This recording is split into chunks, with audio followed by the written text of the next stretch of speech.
এডাল বাঁহকে কিনিছে পৰিবৰ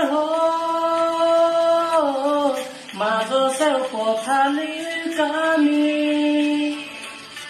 চাৰিজন মানুহে কাণত তুলি নিব